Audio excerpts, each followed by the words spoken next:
Tayangan berikut ini adalah tentang revolusi nasional. Benih-benih nasionalisme. Sampai akhir abad pertengahan, kesadaran nasional sebagai nation-state belum nampak. Meskipun telah ada nama wilayah seperti Prancis, Spanyol, Italia, dan lain-lain. Prancis, Spanyol, Italia hanya menunjukkan pengertian geografis dan dinasti. Benih-benih nasionalisme modern mulai nampak pada saat Eropa memasuki absolutisme, abad ke-17 dan 18.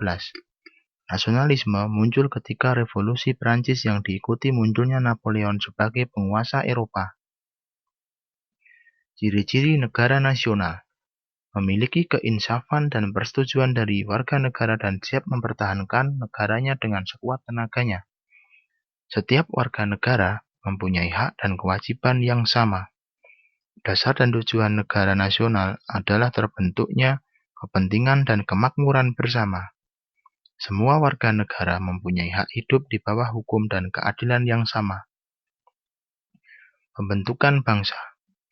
Pembentukan negara Italia dipelopori oleh Raja Charles Albert dari Sardinia pada tahun 1848 yang menaklukkan Sisilia, Tuscany, Lombardia, Modena, Parma. Akhirnya, negara Italia terbentuk pada 1871 dengan ibu kota Roma. Gerakan penyatuan Italia disebut Risorgimento. Tokoh yang berperan yaitu Garibaldi, Cavour, Victor Emmanuel. Belgia di bawah Leopold I memimpin pemberontakan kepada Belanda atau Wilhelm I dan berhasil membentuk negara nasional pada tahun 1830. Penyatuan Jerman. Tokoh yang dianggap sebagai pemersatu Jerman adalah Otto Eduard Leopold von Bismarck.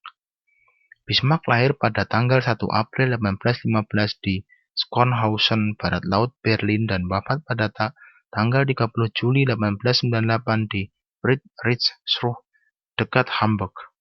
Gelar akademik yaitu doktor di bidang hukum dari the University of Berlin.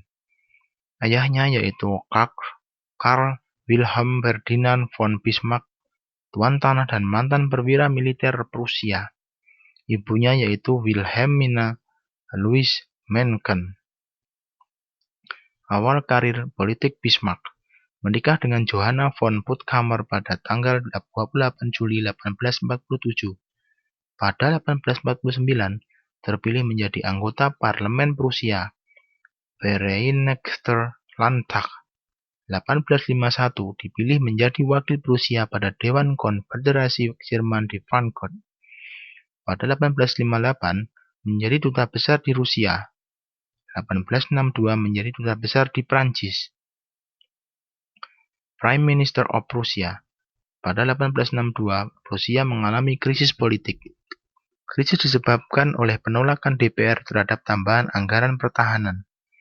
Untuk mengatasi masalah tersebut, Raja William I memanggil pulang Bismarck.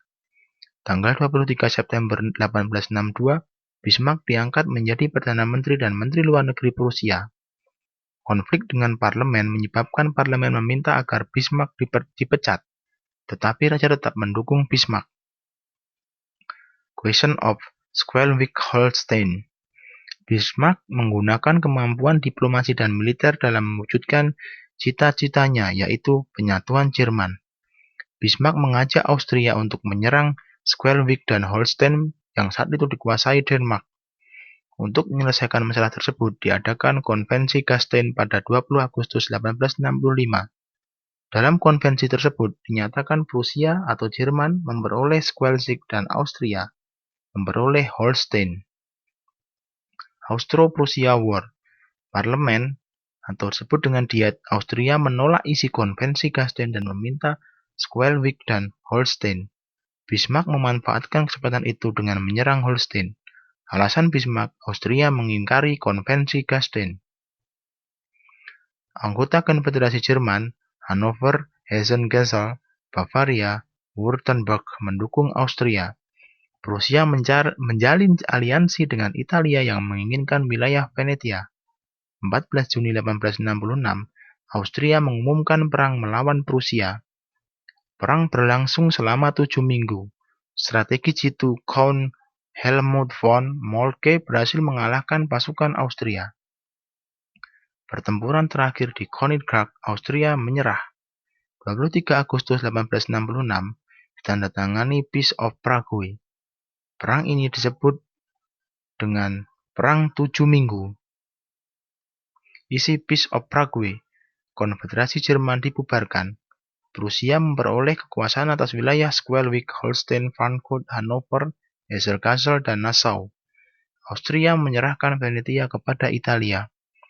Austria tidak diperbolehkan ikut campur masalah dalam negeri Jerman. 1867, Prusia dan 22 negara membentuk Konfederasi Jerman Utara. Raja William I ditetapkan sebagai presiden sedangkan Bismarck sebagai konselor. Demikian slide kali ini, semoga dapat memberikan ilmu yang bermanfaat bagi mahasiswa. Terima kasih.